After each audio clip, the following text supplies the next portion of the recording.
I grew up in a small city in the north of Iran, next to the Caspian Sea. My father is an agricultural engineer, a country boy who values academic achievements. He's my favorite person in the family, who is full of passion for life and always has a question to ask, always. No matter how old you are, how educated you are, how interested you are, he always has a question to challenge you. A question that is simple, but somehow difficult to answer. When I was 8, he asked me, why is there a time difference between countries? I answered, very proudly, of course, because the Earth is spinning, Papa. It means that it takes 7 hours for Canada to be in the same geographical location as we are right now. He said, true. Then why do people bother to buy a ticket and spend 18 hours to travel to Canada? When the time difference is only 7 hours, why not hire a helicopter, go up, stand still while the Earth is spinning, and get down to Canada only after 7 hours? Yes, my father, who planted the curiosity seeds in me, he taught me to not simply accept anything as a fact in this world, but look for a reason, a scientific reason behind every single fact. Why is the sky blue? Why does it turn red at sunset? Why are clouds white? Why are rain droplets spherical in shape, not cubic? So as I'm truly his daughter, I'm going to do the same today. I'm going to ask you a question, a very simple one, of course. What will happen if I drop this pen? Gravity, right? Simple. Now, what will happen if I drop a nanoparticle? Does gravity have the same effect? In order to answer this question, we need to know what a nanoparticle is. Nano means 1 billionth. A nanometer is 1 billionth of a meter. To help us imagine nano size, this is a baseball bat, which is about 1 meter long. Now, if you take its length and divide it by 100, you get to the size of my fingertip, which is about 1 centimeter. Take that and divide it by 10, and you get to the size of a needle eye, which is only 1 millimeter. Take that and divide it by 10 again, and you get to the diameter of a human hair, which is around 100 micrometer. This might be the smallest division you will be able to see by naked eye. Take that and divide it by 10 again, and you get to the size of a blood cell, which is about 10 micrometer. Take 1 blood cell and divide it by 10 again. You get to the diameter of a bacteria, which is only 1 micrometer. Take 1 bacteria and divide it by 10 again. You get to the size of a virus, which is around 100 nanometer. Now we are in the scale of nanometer, pretty close, huh? But not there yet. All you have to do is to take 1 virus, and this time divide it by 100, and you get to the size of half of a DNA, which is only 1 nanometer. 1 nanometer, it means only 5 atoms sitting end to end. 1 nanometer, 1 billionth of a meter. But what is it all about?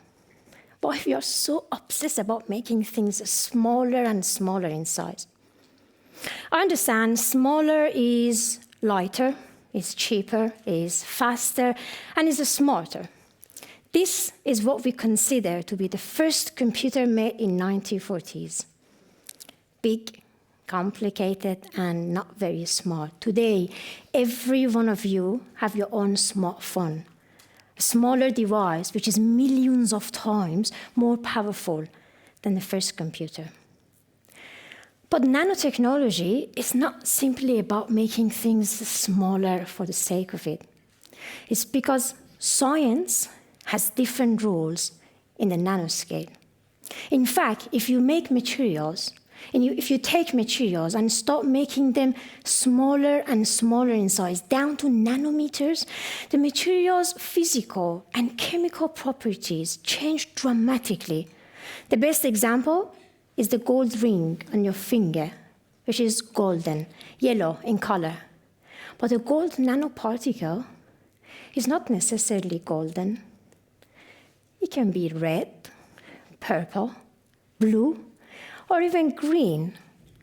This is called quantum effect. Materials reduced to nanosize can suddenly show very different properties than what they show on the macro scale. Now let's get back to that pen and the nanoparticle. In our everyday world, gravity is the most important force we encounter.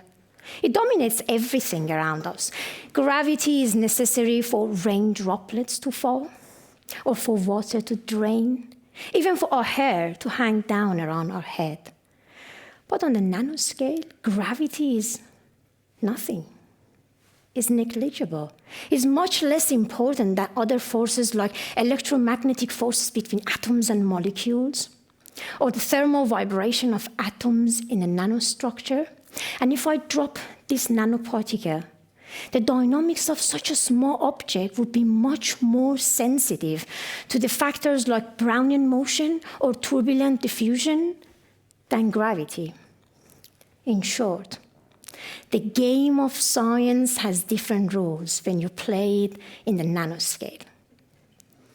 But if we know these rules, if we learn how to play this game, we can design new materials. We can manipulate their properties. We can train them and make them behave the way we want them to do. In my laboratory, we are doing this by designing not only small, but intelligent nanosensors that can be trained to sniff out your breath. Yes, your breath. It might seem invisible, but your breath tells a story. And while that story can be used in RBT and get you in trouble, we can use it to save your life. You know, we smell different when we are sick, although our nose is not strong enough to detect it. But in the same, the body chemistry changes when we are sick. And as a result of that chemistry change, some biomarkers are released into our breath and give us this unique opportunity of detecting disease just by sniffing out the breath. But there's one big challenge here. These biomarkers in human breath, they exist at a very low concentration, down to parts per billion. Here is an example. Acetone is a well-known biomarker for diabetes. Now, if 1 in a million particle in your breath is acetone, you're healthy. If 2 in a million particle of your breath are acetone, you have diabetes. So the biomarker's concentration difference between healthy people and patients is 1 part per million, 1 ppm. How small is that? Let me visualize it. The entire Harry Potter series, 7 books, has 1,084,170 words, which makes the word Dumbledore on page 17 of Harry Potter and the Philosopher's Stone a little bit less than 1 ppm. So in order to detect disease using human breath rather than blood, we need to fabricate and design sensors super sensitive to detect ppm or even less, ppb. Before nanotechnology, it was impossible to precisely detect such a tiny concentration. But today, we make sensors like this one, which are hundreds of times more accurate than what we need. We can detect 2 parts in every billion particles in your breath. But how does nanotechnology help us to fabricate such a sensitive, sophisticated sensor? It's all related to the available surface area. Here, we have a cube with the length, width, and height of 20 centimeters. Now, what happens to the cube's surface area if I divide it into 8 cubes? You see, I'm not changing the material, neither its mass nor volume. I'm just creating more surfaces. So the available surface area is doubled.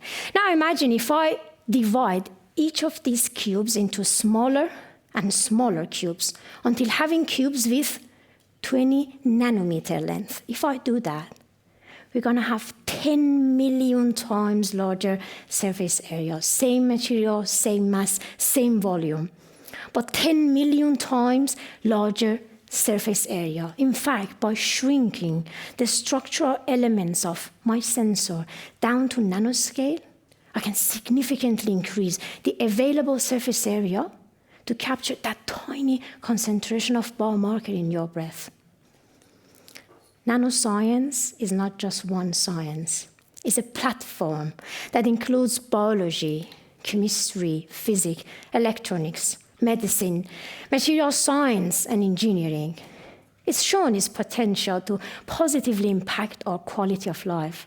And breath analysis, as one of many research areas in this field, can empower us with a better diagnostic technology and can help us to save many, many lives in the near future.